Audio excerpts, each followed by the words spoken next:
Les gens commettent souvent cette erreur. Ils pensent qu'ils vivent dans la plus sombre période de l'histoire de l'Église.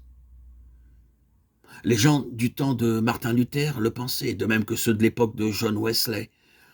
Nous pourrions dire cependant que l'époque de Martin Luther était très bonne, mais celle de John Wesley l'était également.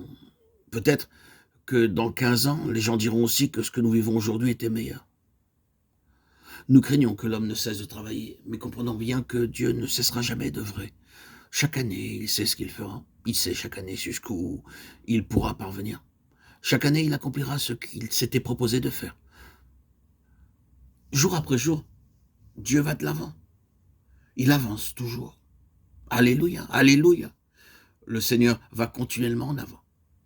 Nous devons voir que lorsque Dieu va de l'avant, il a toujours ses vases. Dans la période du livre des Actes, il avait ses vases. Au temps de Martin Luther, il avait ses vases. Et à l'époque de John Wesley, il avait également ses vases. Dans chaque période de réveil spirituel, Dieu a ses vases. Où sont donc aujourd'hui les vases de Dieu? C'est la question que l'on pourrait nous poser.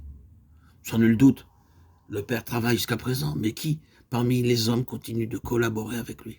Qui peut dire, comme le pouvait le Seigneur Jésus, « Et je travaille » Jean 5, 17.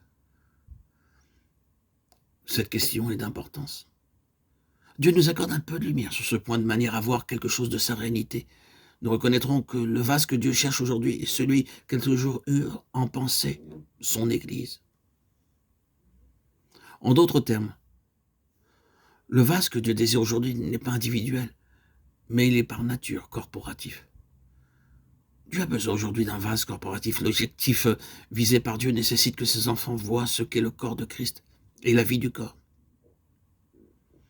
Sinon, ils seront sans utilité dans l'œuvre du Seigneur et ne pourront parvenir au but.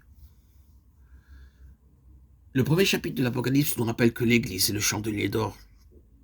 Dans sa parole, Dieu ne dit pas seulement que l'Église est d'or, il dit aussi que l'Église est un chandelier d'or. Si l'Église est uniquement en or, elle ne peut satisfaire le cœur de Dieu. Pourquoi Dieu dit que son Église est le chandelier d'or? Parce que le chandelier d'or a pour but de propager la lumière, afin que cette lumière puisse resplendir toujours plus loin. Dieu veut que l'Église soit un vase resplendissant, le vase du témoignage. Depuis le commencement, il a décidé que l'Église devait être un chandelier, non pas une certaine personne, mais l'Église tout entière. Du point de vue divin, l'Église est un chandelier. Il n'est pas suffisant que celui-ci soit simplement en or, ce qui signifierait que tout est de Dieu. Il doit aussi briller pour Dieu et témoigner pour lui, comme le chandelier tout en or.